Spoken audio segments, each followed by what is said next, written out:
Amen. There is time la khona esifunde khona amazwi anjengalawo ngiyawafunda. Encwadini kaNumeri chapter 10. Amazwi anjengalawo sifunda ku verse 29 sehla nayo ithi uMose wathi kuHobhabhi indodana kaRahuel wakwaMidiyani umukhwe kaMose siya endaweni ashilo ngayo uJehova wathi ngiyakuninika yona woza wena uhambe nathi siyakukwenzela okuhle ngoba uJehova ukhulumile okuhle ngoIsrayeli wathi kuye angikuhamba kepha ngiyakusuka ngiye ezweni lakithi nasezihlotsheni zami kepha wathi ake ungasishiyi njengokuba uyazi ukuthi siyakumisa kanjani ehlane uyakuba ngamehlo ethu uyakuthi uma uhamba nathi yebo kwenzeke ukuthi noma yikuphi okuhle uJehova asenzela khona lokho uyakukwenzela nawe. Amen. Hallelujah. So now sithola la ngoke lo mpriest kaJehova. Amen. Ukuthi eselulekile ngale ndlela bengisho ngakho ukuthi ubeluleke. Sebeyamncenga labamncenga ukuthi uyamncenga ukuthi ake ungasishima. Ake uhambe nathi. Ngoba wena uyazi ukuthi kumiswa kanjani ehlane. uJehova unendawo athe usisa kuyona. Amen. Kunendawo athe usisa kuyona. Ake ungashiyi, ake uhambe nathi. Sekabonile ukuthi there is wisdom of God kule ndoda. Amen bazalwane. Hallelujah. Wathi ake uhambe nathi. Wathi lalela yazi uhamba nathi kunezinto uJehova asithembise zona athe uzosenzela zona kunezinto uJehova athe uzosenzela zona hamba nathi iBhayibheli le ndoda yala yathi angikuhamba nathi ngibuyele emuva ngiyihlotsheni zami iBhayibheli wayincengisisa wathi hamba nathi uzokwenza ukuthi noma yini uJehova asenzela yona nathi sizokwenzela. Amen bazalwane. Hallelujah. Now sikhuluma ngabantwana bakwaIsrayeli sikhuluma ngebandla. Amen. Sikhuluma ngabazalwane ngebandla. Siyazi ukuthi abantwana bakwaIsrayeli indaba yabo yayithini. Akusinto eyayifihlakele. Kwakuyindaba yokuthi uNkulunkulu mayibonakala kuMoses uthi Moses ubona isihlahla into kokuqala siyasha kodwa isihlahla asipheli noma sisha. Amen. uMoses ngoba indoda enakayo indoda eqaphelayo. Amen. Indoda eqaphelayo nendoda enakayo abesethi uMoses ake ngisondele ngibone imkhubanini le engiyenze njani engiyibona. Amen. Maye sondela uMoses esathi uyosondela kube nephimbo elithi Moses khumula indaba bathatha zakho ngokuba le ndawo injani ingcwele. Ngoba uJehova uyabathanda abantu abanakayo. uJehova abantu abanakayo kaningi yibakhuluma kubo. uJehova ukhuluma abantu abanjani abantu babebona isimo bangasoverlook. Mama isimo bapay attention esimeni. Amen bazalwane. uJehova uthi nangu mayisebenza lento. Amen. Abethaya boJehova uthi ngingamsebenzisa lo. Amen bazalwane. Igama lenkosi malibonga. So then lesi sihlahla singesasho lasithatha sasimele uIsrayeli oseyinhluphekweni. But noma esayinhluphekweni uIsrayeli ekhathazwa encindezelwe etheswe nzima kodwa uyanda ngamandla. Amen. Ngoba indlela isizathu sokuthi bamcindezele bamphathe kabi bathiwa bangabi naso isikhathi funa labantu bande babe baningi kunathi la ezweni lethu bese kusasa kugcina sibeyasibuza. So bahlupheka banikeze imisebenzi eminingi banikeze umthwalo onzima kodwa bona lokho banda kakhulu. Amen. Bese njani bazalwane? Banda kakhulu. Na ngifuna ukukhuluma nawe ngoIsrael ukhumbule ukuthi I'm talking about the church. Kuma ngebandla. uIsrael wakuyibandla leso sikhathi. Amen. Kwakuyibandla lani? La leso sikhathi inkosi ukusimbusisa. Hallelujah bazalwane. Hallelujah. Now then uNkulunkulu ayibona ukuthi Moses ngizwile. Ngizenjani? Ukukhala kwabantwana bami enenehlipi ukuthi ngingakhuluma. But manje uJehova akayenzi into asenzele ufuna umuntu. Njalo mayizokwenza into ufuna umuntu azomsebenzisa noma azosebenza ngaye. Amen. Wambona uMoses. Wathi Moses ngifuna uhambe eFaro. Khumbula ukuthi Moses le eFaro ushiye uhambe ebalekile. Njengoba manje uNkulunkulu esefuna ukuthi aphindele khona. Amen. uNkulunkulu wathi uFaro usenjani? Ufile. Amen. So buyela uhamba umtshela ngicabanga ukuthi wayifile noma omunye ufaka wayesesekhona yeah so no akatsho ngufile uyena ufaka umtshela ukuthi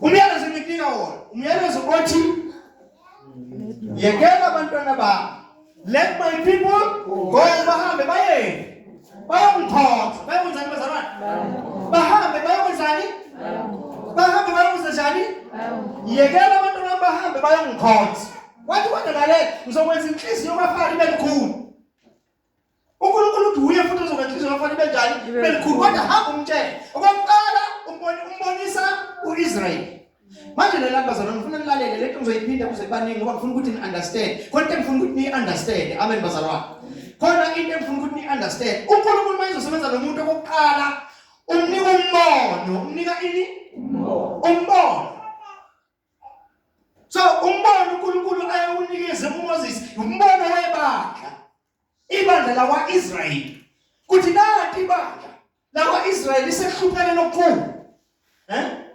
vele wayineplan uNkulunkulu kwasekuqaleni mayiqala lesizwe wayineplan ngaso amen so ukuthi libe yibandla amen lesizwe sibe yini yibandla azosebenza ngalo uNkulunkulu amen bazalwane azosebenza ngalo uNkulunkulu so umnikeza umbono esamnikezile umbono uqale ngokumbiza wamnika umbono samnika umyalezo manje amen umnika ini umyalezo umnika umyalezo so into abalekile kuMoses ukuthi lento ayibonile noma ingasekho kodwa emehlweni akhe ihlala ikhona lesihlahla njengoba sibona sisha lapha ya uNkulunkulu wachaza yonke into lesihlahla sisho ini amen bazalwane lento izohamba nayo noma lele ebusuku amehlo akavulekile kamoya njalo uyayibona lento so lokho akubonayo kumnika ukuthi njalo avuka angabi nakulala angabi nakulibala ngoba ayimniki ukuthula lento ayibonayo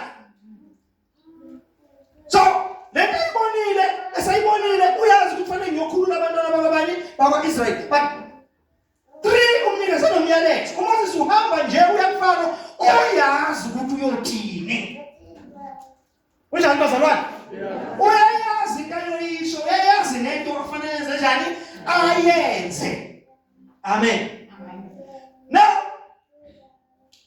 lo ngikhuluma ngamabomi ngoba sikhuluma ngebandla ayikho ke singiyangamlela ayikho into ebalulekile kuNkulunkulu kudlula ibandla amen bazalwane ayikho into ebalulekile ukudlula ibandla kuNkulunkulu ibandla iyona nto uNkulunkulu ayithembile walenza ngoba efuna ukuthatha ithemba lakhe lonke alibeke ebandleni ngoba ila naye atholakala khona ila naye ahlala khona bonke abafuna usizo abafuna usizo bazolithola ebandleni ngoba kunoNkulunkulu ohlala khona amen bazalwane kunoNkulunkulu njani ohlala khona amen uma sebengene khona ebandleni sebengene ebandleni inkinga zabo ziyavuthuluka amen bazalwane inkinga zendalo ziyavuthuluka inkinga zawo yonke into ziyavuthuluka ngoba kunjani kukhona ibandla lezo bazalwane akwazi kuba nebandla kuqhubeke nje izimo zibe zinjalo makwenzeka leyo nto kusho ukuthi sinebandla elingalazi ukuthi kahle uyini umsebenzi walo sinebandla njani elingazi ukuthi uyini umsebenzi walo yini umsebenzi webandla kahle yini umsebenzi webandla sesicela ukubuza manje kahle bafethu ngabe yini umsebenzi webandla sekuwumbuzo ufuna amadoda ashumayela ufuna amakhosana ashumayela ufuna amakhosana adlalelayo aphendule manje kukanti kahle yini umsebenzi webandla noma yini le enideleke ngebandleni uma likhona nje ibandla into elindele ukuthi ibonakala ukuthi cha ibandla ngoba liyayenza ngiyathanda ningiphendule ngoba ekungiphenduleni kwenu kuvela kimi ukuthi cha ngiyafundisa abayesu bathi manje ngangiphenduli kuvela ukuthi akwazi ukudlula empweni abantu bengakayenzi njani bengakayimaster sikwazi ukudlula empweni abantu bengayimastereli kusho ukuthi siyakhuluma every Sunday sikhuluma kubantu ongena ngapha kuphume ngapha oyedwa nje ufuna oyedwa uzongiphendula hayi nonke oyedwa nje amenze ukuthi ngikwazi ukuthi ngiqhubeke. Executive. Yebo mamzulu. Nakuphakamisa isandla. Ibandla uletha ipresence kaNkulunkulu ibandla. Khona omunye ungaphendula yebo mama.